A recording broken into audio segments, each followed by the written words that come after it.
Let's dive headfirst into a topic that's a veritable martial art of modern life, the art of saying no.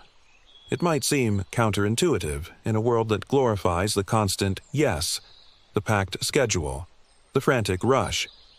But here's the real kicker. Saying no isn't selfish, it's self-care. Learning how to set boundaries can lead to a more fulfilling and peaceful life. And that's precisely what we're going to unravel.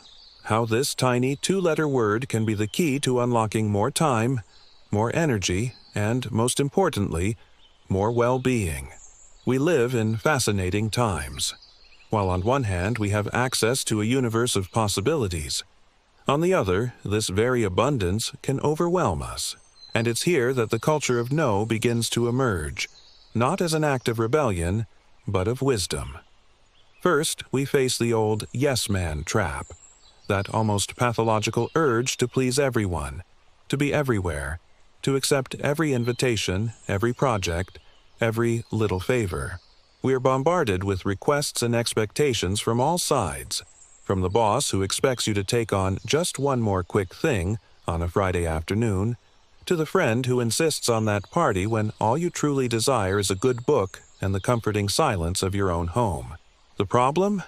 When we say yes to everything and everyone without discernment, we are invariably saying no to ourselves, to our priorities, our personal projects, our sacred rest. It's like trying to juggle a dozen cricket balls. Eventually, they start to drop, and usually the first one to hit the deck is our own sanity. Remember what the great Dale Carnegie taught us about the importance of managing our energy. Prioritizing isn't just about doing more, but about doing what truly matters. Saying yes out of inertia is easy. Saying no with conviction takes courage, but it's liberating. Then there's another modern villain, the infamous FOMO, the fear of missing out. That nagging itch, that anxiety that if we say no, we'll miss something absolutely incredible, the opportunity of a lifetime, the party of the year. Society, with its constant bombardment of do this, be there, don't miss out, especially supercharged by social media platforms that are veritable showcases of edited lives, pushes us onto this hamster wheel.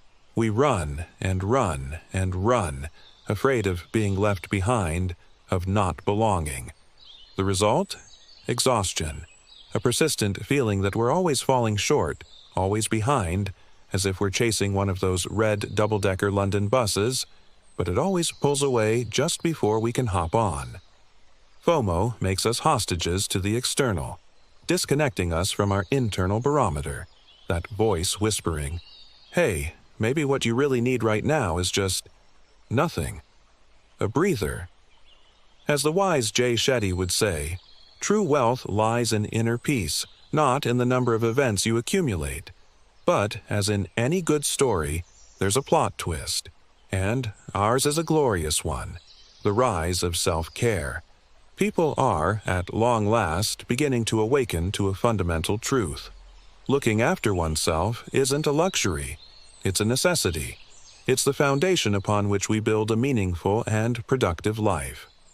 And what's one of the most powerful tools in the self-care arsenal? Precisely, no. Saying no to a commitment that drains your energy allows you to say yes to an hour of reading a walk in the park, a quiet dinner with someone you love, or even, as a good Brit, appreciates a moment of reflection with a proper cuppa, or perhaps a pint at your favorite pub, mulling over the next steps for your big project. It's not about becoming a hermit or being disagreeable. It's about being intentional, about protecting your time and energy as the most precious assets they are. Think like Stephen Bartlett, who speaks so much about the importance of focus and eliminating distractions to achieve great things. Every strategic no is a powerful yes to what truly drives you, nourishes you, and aligns you with your greater goals. It's understanding that, to paraphrase Napoleon Hill, you are the master of your fate, the captain of your soul, and that includes being the curator of your own schedule. So, the power of saying no is, in fact, the power of saying yes to the life you truly want to live. It's not about closing doors, but about opening the right ones. Start small. A no here, another there. Notice how you feel. Notice the space that's created. It's a muscle, and like any muscle, it gets stronger with use. How about starting to practice the art of the conscious no and seeing the magic happen?